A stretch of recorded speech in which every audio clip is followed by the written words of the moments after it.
Welcome back dito sa channel natin. Andito tayo ngayon sa Mall of Asia. Patuloy pa rin tayo na mag-update sa Mall of Asia Expansion Project hanggang sa matapos na talaga ang proyektong ito. Siguro naman napanood nyo na yung last update natin dito kung saan binuksan na nga ang bagong MOA Sky North Sky Garden. Pero para sa mga hindi pa nakanood, itutur ko kayo dito sa bagong Sky Garden sa North Main Mall.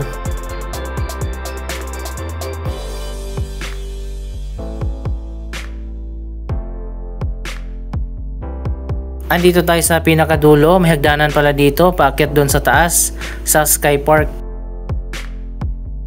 Ito yung isa pa nating inaabangan na magbukas, yung park dyan sa taas, at meron pang bagong football field.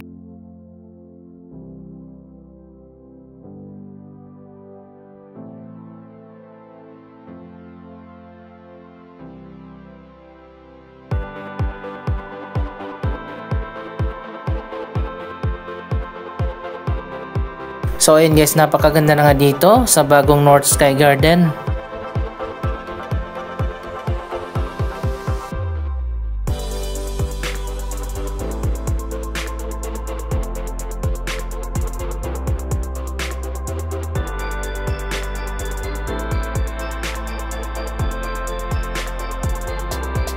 Tama nga yung sinabi ko nung opening dito sa bagong Sky Garden.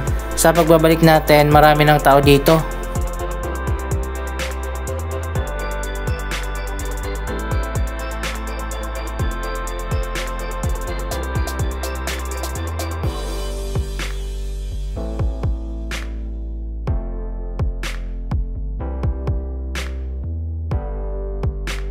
Mas malinis, mas maluwag itong bagong Sky Garden kumpara dun sa nauna ang South Wing Sky Garden.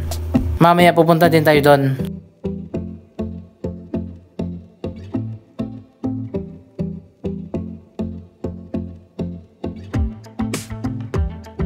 May artificial grass na nilagay dito at walang fountain.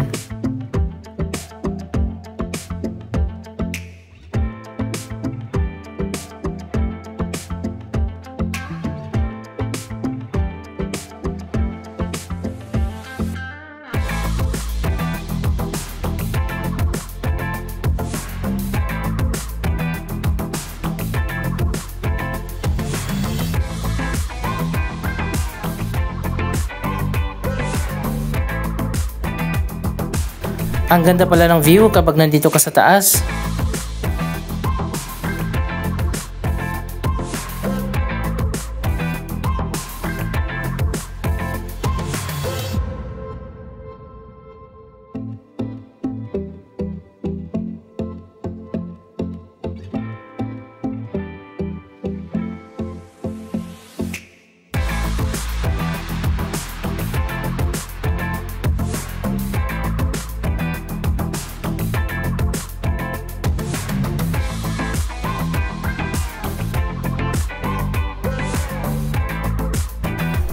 Medyo makulimlim yung panahon natin ngayon pero maganda siguro dito kung maaraw.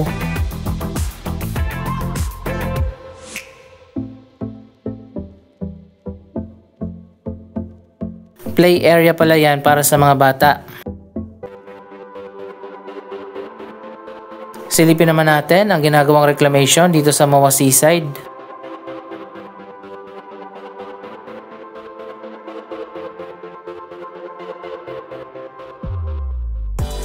Wow, ito na pala guys, so ang lawak na ng itinambak na lupa at buhangin.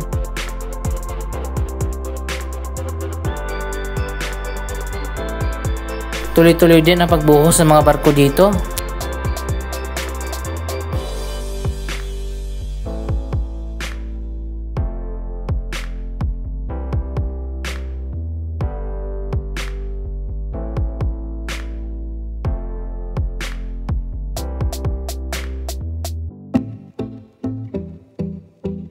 Meron ditong water channel na magiging boundary ng dalawang reclamation project.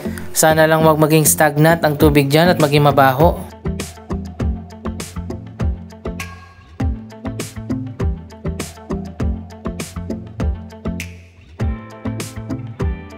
Doon naman sa kabila ang Pasay Harbor City na malapit ang matapos ang reclamation project na ginagawa nila doon. Grabe, ang lawak na oh.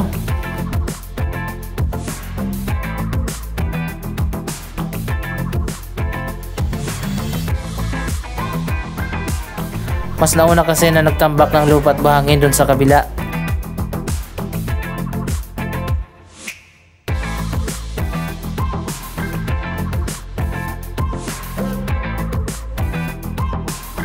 Isa na namang bagong pasyalan na tambayan ang binuksan dito sa Mall of Asia.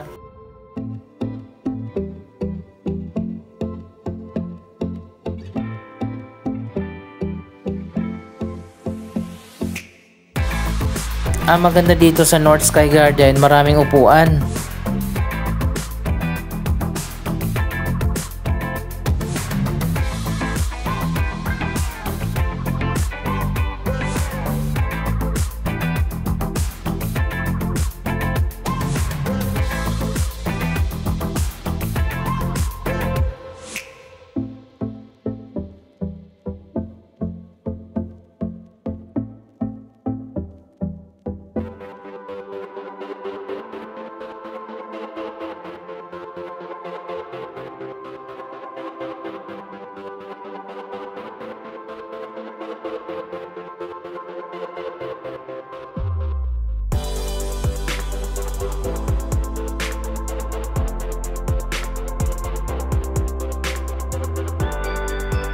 Tingnan naman natin ang progress ng iba't iba pang areas dito sa Mall of Asia.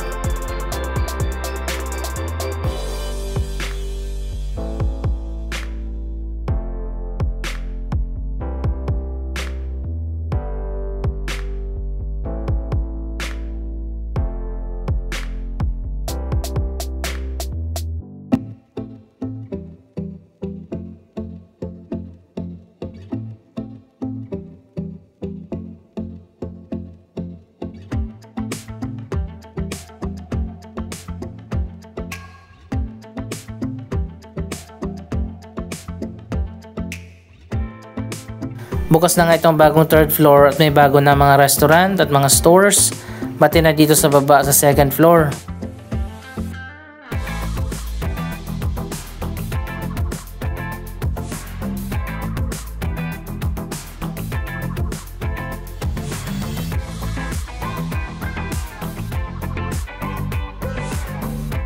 Tapos na yung renovation dito sa entertainment hall.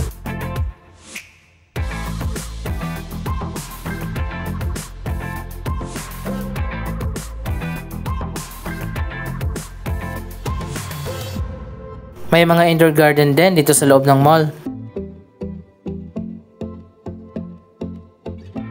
Dito naman tayo sa likod, tingnan natin kung bukas na ba yung mga restaurant.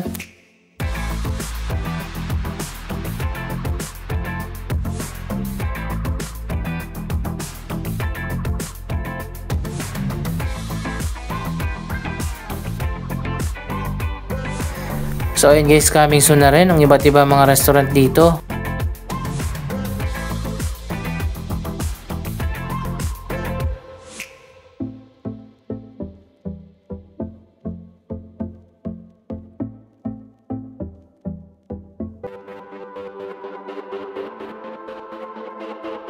Pati pala sa baba, ang ganda na rin oh.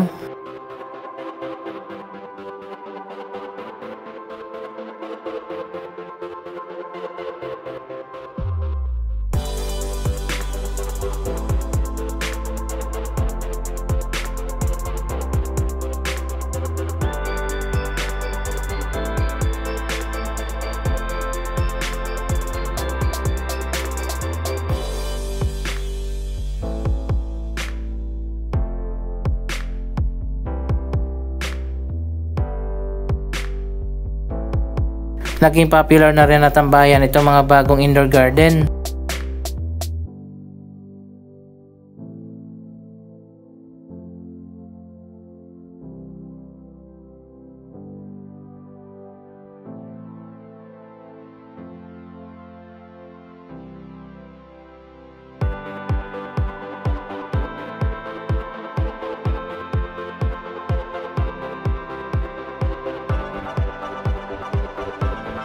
Bukas na pala yung bagong entrance ng cinema dito sa likod. Andito naman tayo sa south wing ng mall. Ito yung unang binuksan At marami ng mga restaurant dito.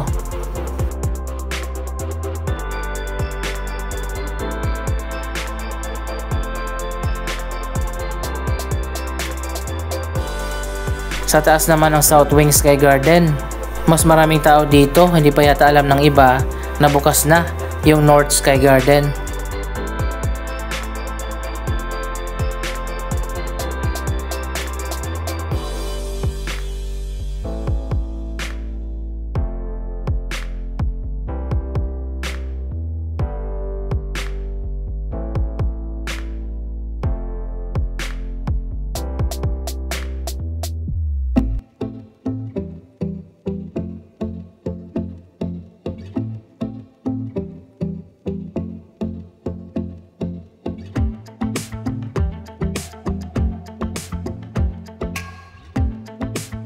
Marami din namang upuan dito sa South Wing Sky Garden, pero yung mga upuan na nakaharap sa seaside konti lang. Doon sa North Wing ang madami.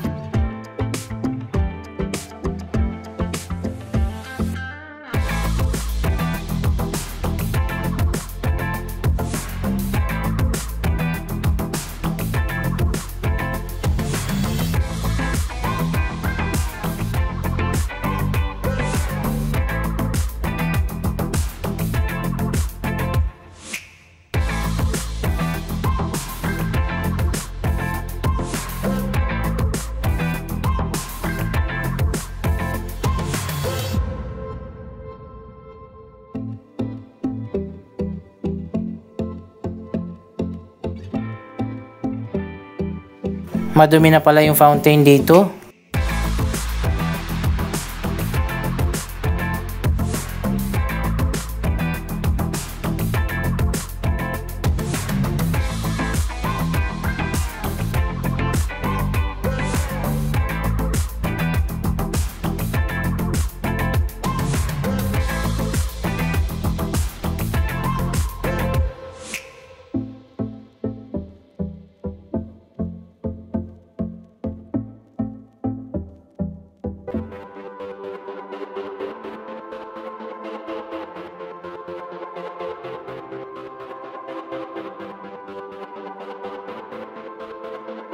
May mga upuan din dito sa mga indoor garden.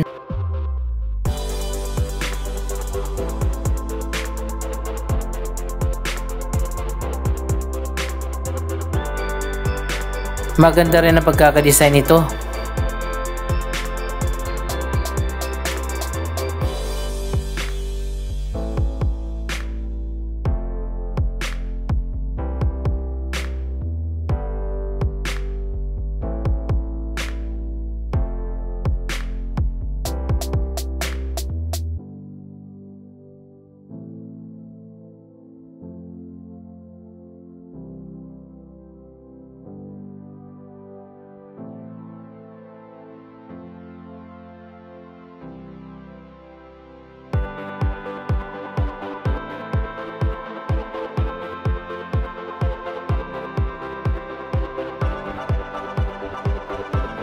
Mapapansin natin na iba yung tiles na ginamit dito sa mga garden.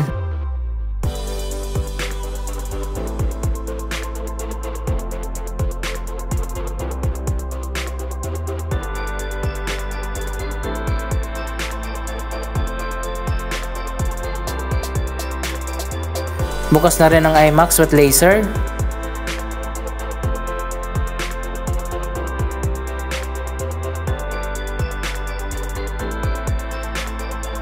At ang pinakabagong atraksyon dito sa Mall of Asia, ang MOA 3D60 LED.